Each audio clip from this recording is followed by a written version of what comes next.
Hejsa. I'm planning on making a small slow stitching project over the summer, and I thought maybe you would like to join me.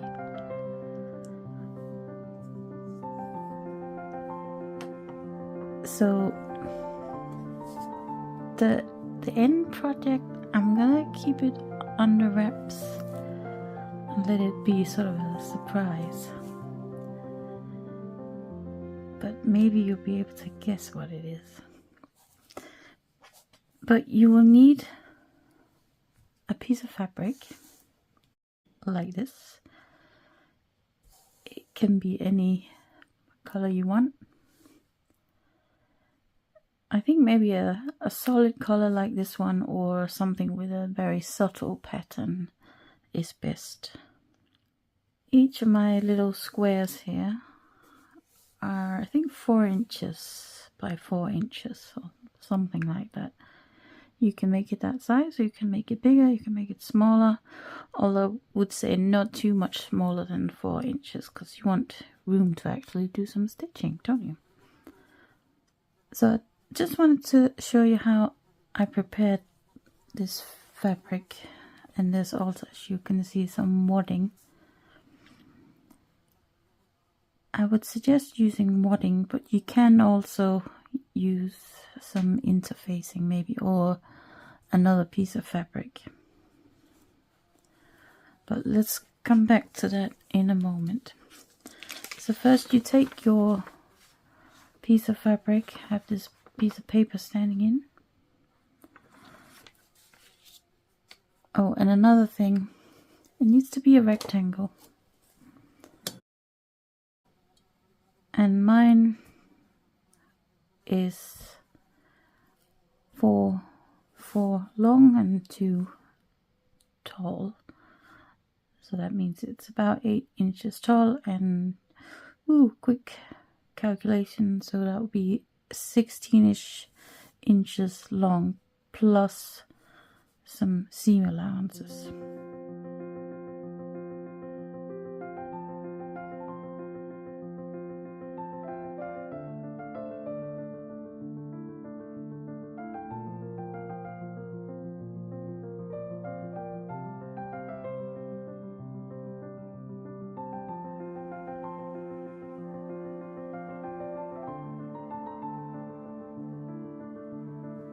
Alright,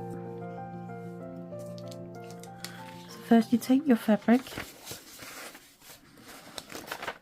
and fold it in half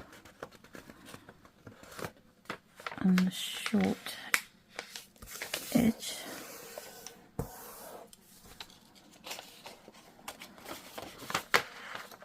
And then you take one end and fold towards the center.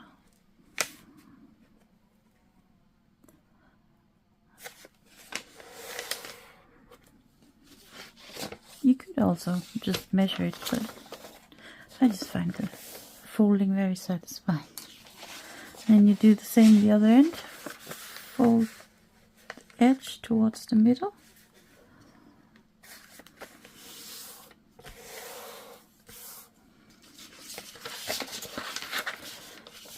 So now it's divided into 4. So then you fold it the other way, edge to edge. Like that, and that divides it into 8. So the piece of paper is sort of different dimensions to the one I made in fabric, but it doesn't really matter. As long as this is the same height as this, and all the sections are the same width. Alright, so once you have folded, take your ruler and a pencil or a fabric marker. You could also use a pen.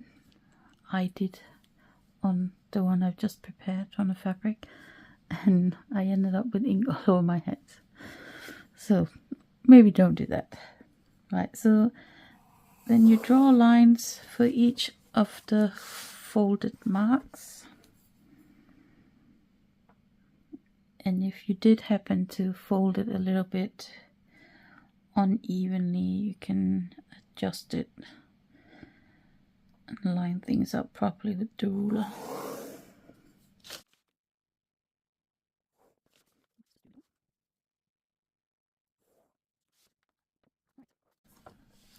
So now it's a bit easier to see where the sections divide. And then you take your ruler and from the middle you add 1/8 of an inch.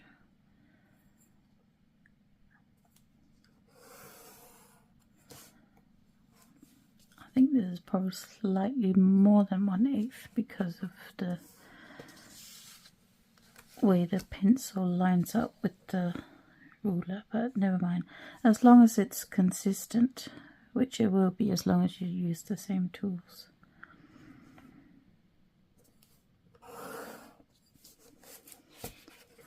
So now I've added 1/8 of an inch on this side. I'm going to do it on the other side.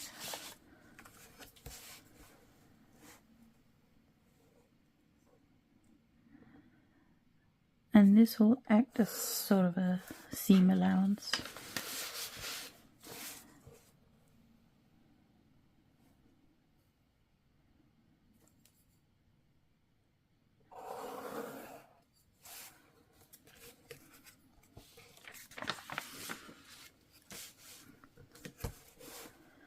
And then we're going to add 1/8 of an inch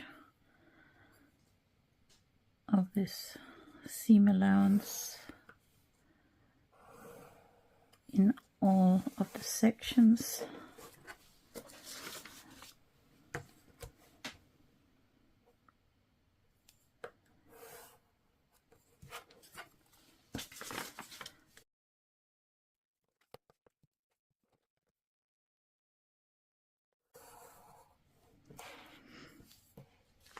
Right, so now I've added it to one section, but you get the idea. So then you do that for all the other sections so that they all end up as smaller squares or rectangle, whatever your proportions are. So let's go back to the fabric. So I prepared this, I pinned it to my wadding so that I've got about 1/2 an inch outside the fabric. Shouldn't need more than that. But if you wanted to stitch this in a hoop, then I would suggest adding more wadding so that you can actually hoop it. And then I have stitched with a fairly long stitch length. I hope you can see that properly. All the way around those inner sections so that I have my original lines are unstitched. I hope that makes sense.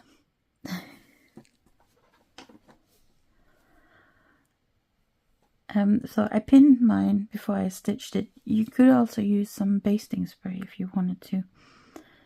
But if you use basting spray, I would suggest that you make sure that the basting spray is in the center of these sections, not along the lines, for reasons that will become clear towards the end.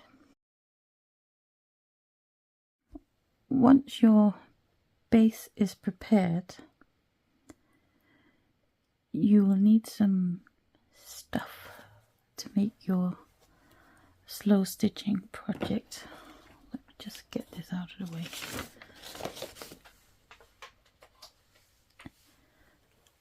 And of course you can use fabric, bits of lace, maybe some felt, buttons, anything really.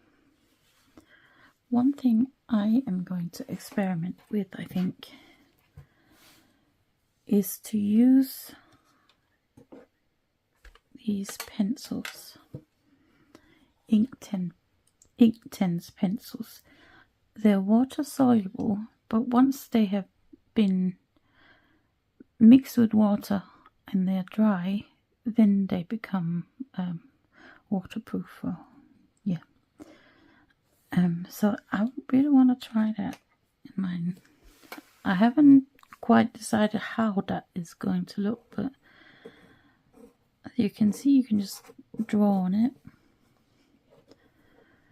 on the fabric, but you could also, if you wet the tip of the pencil, you can kind of use it as a paint.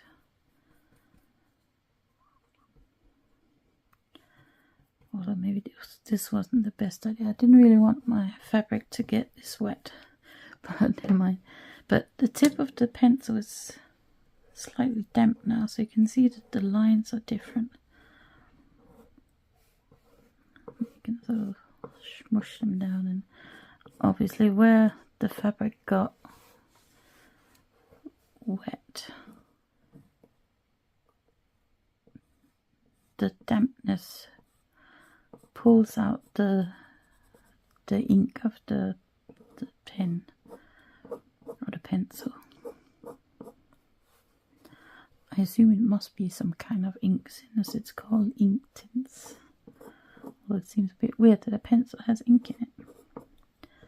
So anyway, this is something I want to experiment with. I suppose you don't have to use this particular kind of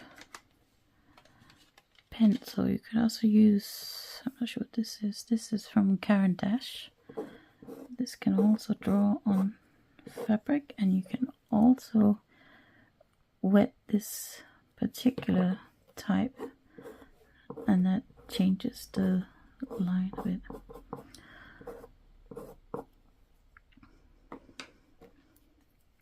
So that's just one idea for something maybe you can experiment with. I'm definitely looking forward to incorporating this into my project. I think I'll also be using words in some shape, whether I cut letters, words out of fabric and applique them, or maybe I'll use stamps, or I can use the pencils to write something.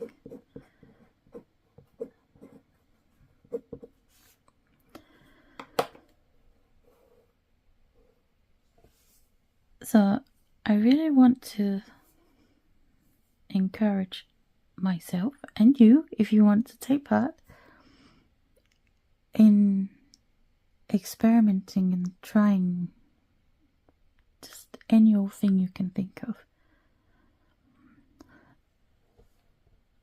So I'm going to share a short video just with a little prompt every week starting next week. This was just a sort of warm-up and how to get ready for the project if you want to take part. And in each video I will have a prompt, and it will be a word relating to summer. And in the next video I'll talk about how we'll use those words to work on our slow stitching project. And don't worry if you haven't got any watercolor pencils. You don't have to do exactly as I'm doing. It's not a a course, and you don't have to do things in any other way than you want to do. So I hope you join me. You don't have to know a gazillion fancy stitches. You could do it all just with running stitch and back stitch maybe. I will very much be making this up as I go along, so I don't plan on doing anything super fancy. I want this to be quite low-key so that I can just sort of work on it a little bit each week, and then hopefully at the end of the summer I will have this finished project. So as I said, we'll start next week with the first prompt, and then we will have 3 more prompts, I think, and then we'll have a little break of 2 weeks because I'm going on an actual holiday. And then when I come back, we'll have some more videos spread over 4 weeks, and then the final one, how we finish off the project. So I hope you join me. If you will, let me know in the comments. I would love to make this together with you. And I'd also really love to see what you would come up with for this project and these prompts. So thank you for watching. I'll hopefully see you next week. Have a great day and happy stitching.